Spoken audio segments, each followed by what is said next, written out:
When man becomes disenchanted with just making a living, when he turns to greed, it him every time. 3 weeks before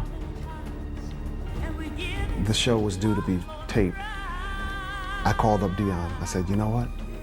I can't do Soul Train, the second one. I can't do this. I can't do it. Legendary music executive, that would be the one and only Clive Davis.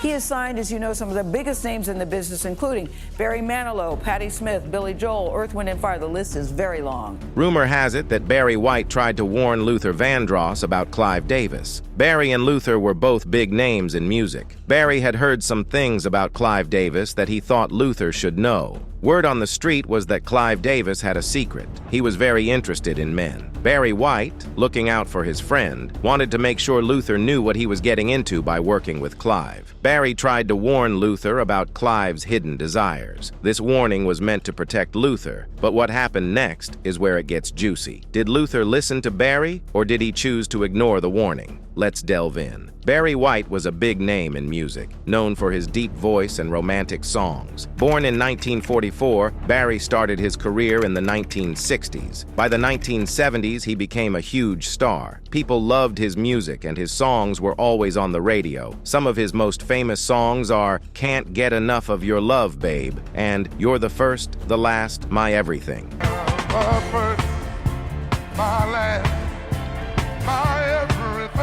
Barry White didn't just sing, he also wrote and produced music. He won many awards, including Grammy Awards, and sold over 100 million records worldwide. That's a lot of people buying his music. Barry had a special way of making songs that people fell in love with. His music was smooth and romantic, perfect for a date night. Here's where it gets interesting. But what many people might not know is that Barry White was one of the first black men to own his own record label. By owning his own, Barry had more control over his music. He could make the songs he wanted without someone else telling him what to do. This was a big deal and showed he was not just a great artist, but also a smart businessman. These same companies who are crying, we're going out of business, we're going out of business, we're going out of business, are the same companies who make the blank tape. Now here's where it gets juicy. Barry White wasn't the only one doing big things in music. There was also Berry Gordy, who started Motown Records. Motown was home to big stars like Stevie Wonder and Diana Ross. While Berry Gordy was famous for finding and making stars, Barry White was known for his unique voice and style. The kicker is that both men changed the music world, but in different ways. Barry White made sure his music stayed true to his vision by owning his label. Berry Gordy, on the other hand, was great at spotting talent and making them stars through his label, Motown. Both left a big mark on music, but Barry White's way of owning his label gave him a special place in music history. Now, why did Barry White decide to leave these big record companies? During an interview section with Barry White, the interviewer asked him, when many folks are facing problems with record companies, with executives struggling, and companies closing down due to tape recording, how does he, a black man with a black-owned company, manage to survive?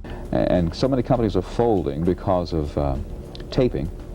How do you survive, a black man with a black company? Barry starts by saying that he's not excluded from the problems of piracy and bootlegging. Here's the kicker. He believes greed is the root cause. When people get greedy, it always backfires. The same companies crying about going out of business are the ones making blank tapes that allow people to record music without paying. Today, technology makes it easy to record music for free. How do you survive, a black man with a black company?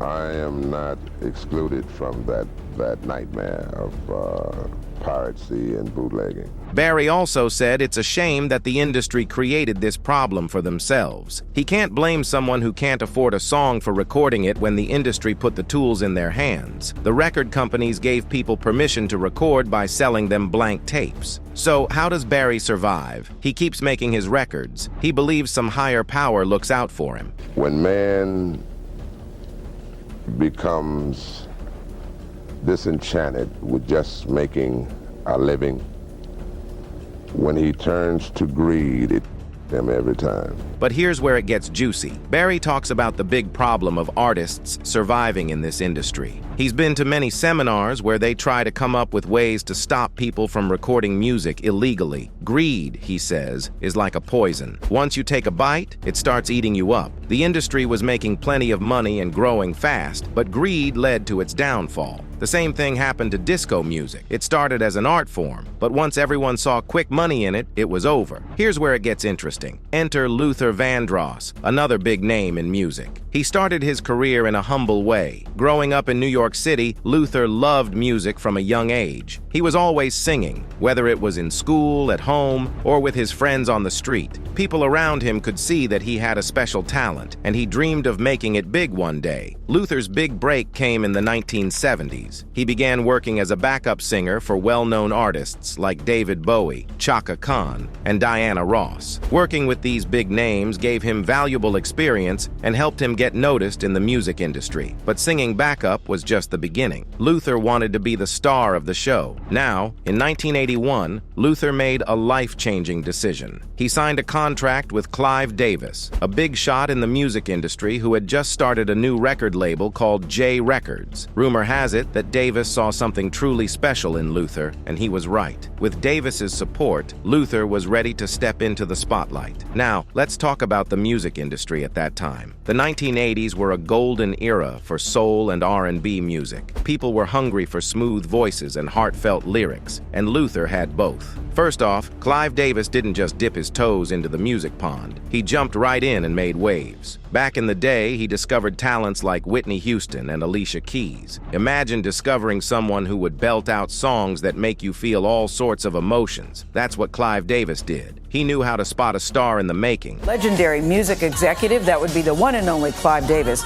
He has signed, as you know, some of the biggest names in the business, including Barry Manilow, Patti Smith, Billy Joel, Earth, Wind & Fire. The list is very long. But it's not all sunshine and rainbows with Clive Davis. Some folks say he's got a knack for drama. Rumor has it he's had his fair share of controversies. For example, there are stories about clashes with artists over creative stuff. Like, imagine you're an artist and you've got this idea for a song, but Clive Davis says, nah, let's do it my way. Here's where it gets juicy. Some artists didn't like that one bit. They felt like their artistic freedom was being put in a straitjacket. Despite the gossip, Clive Davis has had a huge impact on how music gets made and heard. He's not just a record guy, he's a deal maker too. He knows how to make those big money moves that keep the music biz spinning. When Clive Davis says, let's make a hit, people listen. But here's the kicker. Barry White tried to warn Luther about Clive Davis.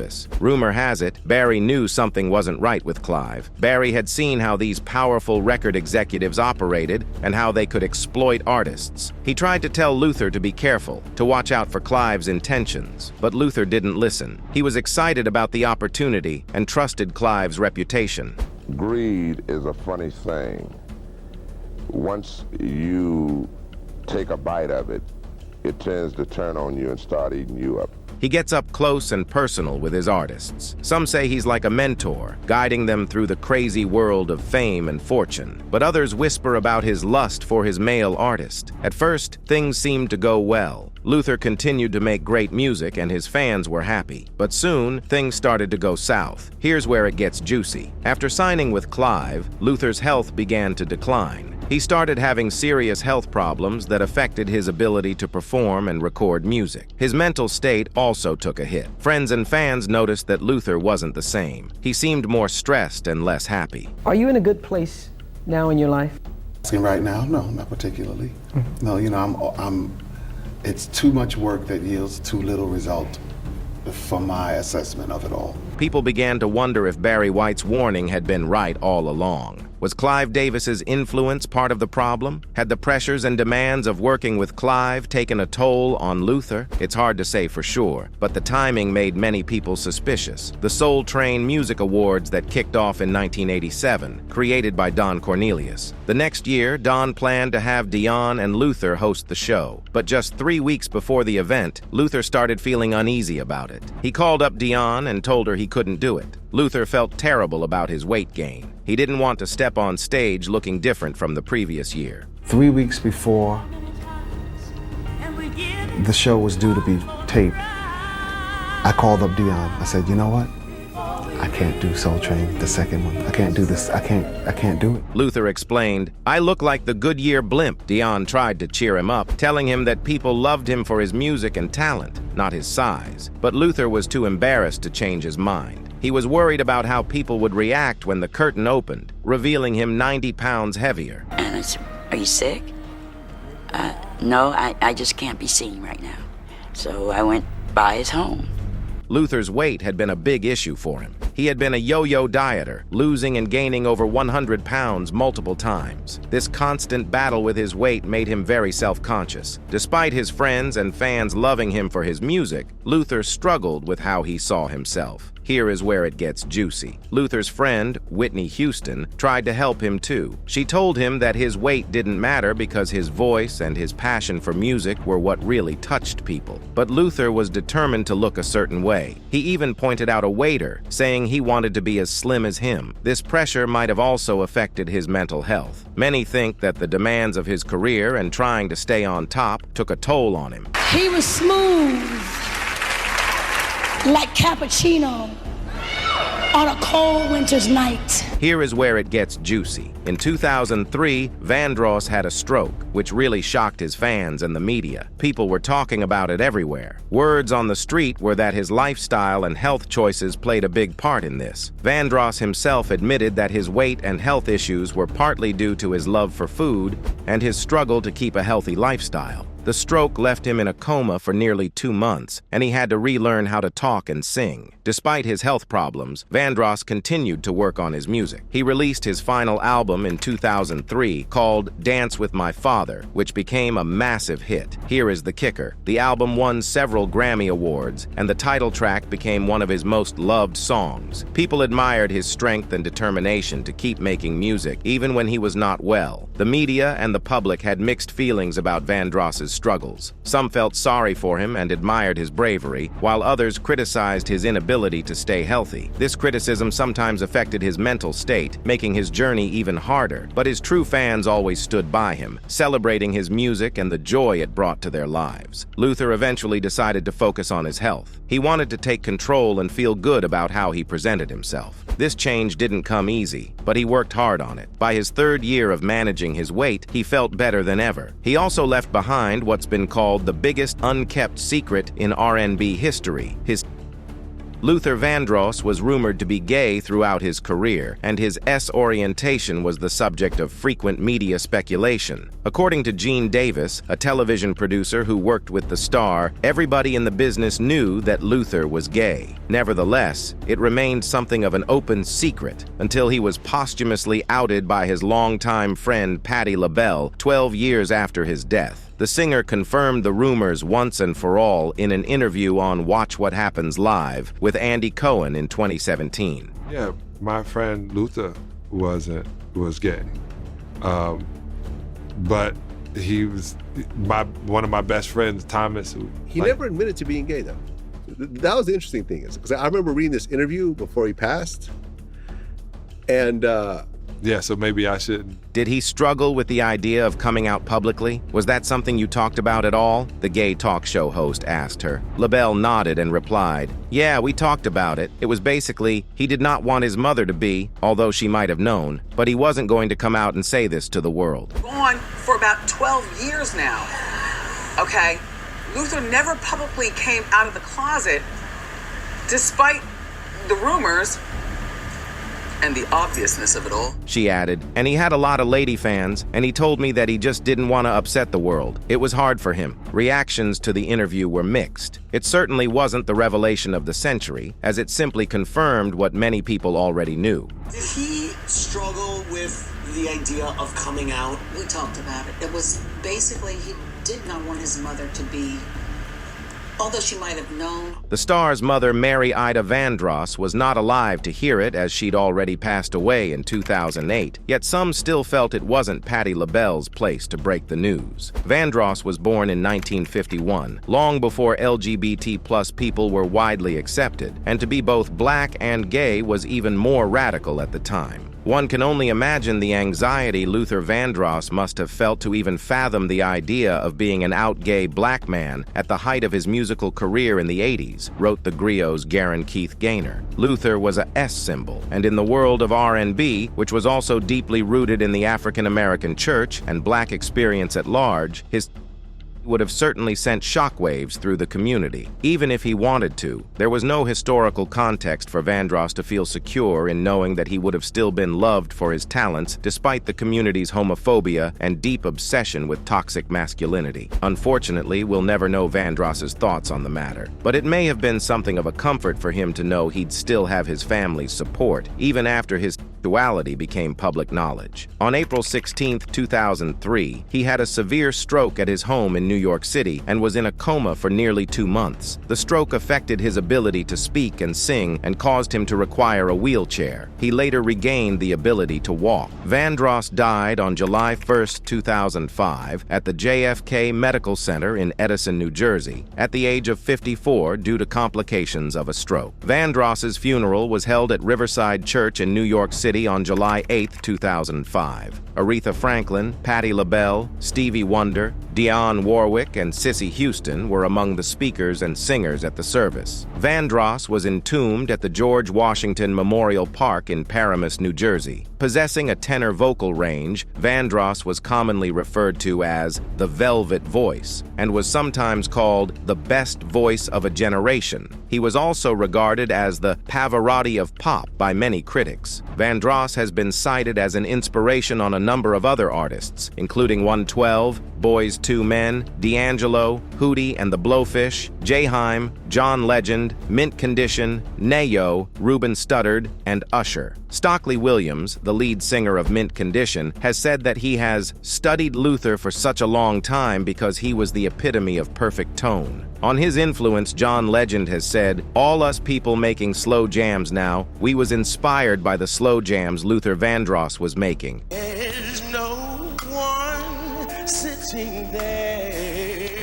In 2008, Vandross was ranked number 54 on Rolling Stone magazine's list of 100 greatest singers of all time. Mariah Carey stated in several interviews that standing next to Vandross while recording their duet Endless Love was intimidating. In 2010, NPR included Vandross in its 50 greatest voices in recorded history, saying Vandross represents the platinum standard for R&B song stylings. The announcement was made on NPR's All Things Considered on November 29, 2010. I hope you know.